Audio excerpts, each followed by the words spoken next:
ayada oo adduunka oo idil uu wajahayo dhibaatooyinka ka dhasha isbeddelka cimilada tahayna xaqiiq aan la iska indhasaabi karin. Maxadka Cimilada iyo Deegaanka ee Jaamacadda Simad ICE wuxuu hogaaminayaa dadaalka Soomaaliya ee dhisidda mustaqbal cagaaran oo waara.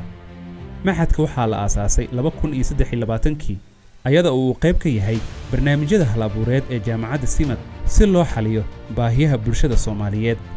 maxadka waa xarun cilmi baaris waxaana uu isku xiraa cilmi baarisyada, siyaasadaha iyo ficillo wax ku ool ah oo wax ka beddelaya sida bulshada Soomaaliyeed uga falcelin karto caqabadaha isbeddelka cimilada. hadafkeenna waa mid cad in aan dhisno bulsho adkaysi u leh isbeddelka cimilada, Soomaaliya cagaaran oo waarta, wax ka beddelka siyaasadaha iyo kobcinta aqoonta. himiladeennu waa in la gaaro mustaqbal ay bulshadu si xasilooni ah ugu noolaato. maxadka wuxuu daabacay 14 cilmi baaris oo muhiim ah oo ka hadlaya isbeddelka cimilada, amniga cuntada iyo xasiloonida deegaanka. waxa ayna si toos ah u saameeyeen siyaasadaha qaranka iyo doodaha caalamiga ah. awoodsiinta dhalinyaradu waa lafdhabarta shaqadeenna. barnaamijyada sida Unleash Hack Soomaaliya iyo Climate Justice Incubator waxaan ugu diyaarinay inay hoggaan u noqdaan xalalka deegaanka ee maxalliga ah.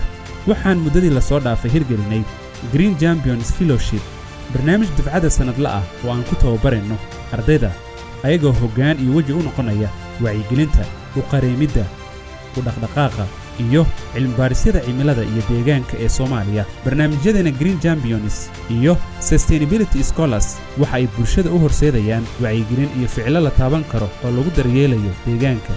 maxadka isbeddelka cimilada iyo deegaanka ee ICE waxa uu hormuud ka noqday wadahadalladii COP28 iyo COP29 si codka Soomaaliya looga maqlo miisaska go'aamada caalamiga ah.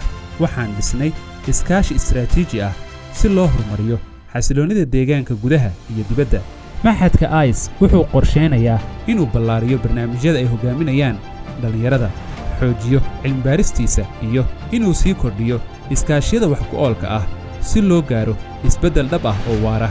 mustaqbalka deegaanka Soomaaliya waxa uu bilaabanayaa maanta.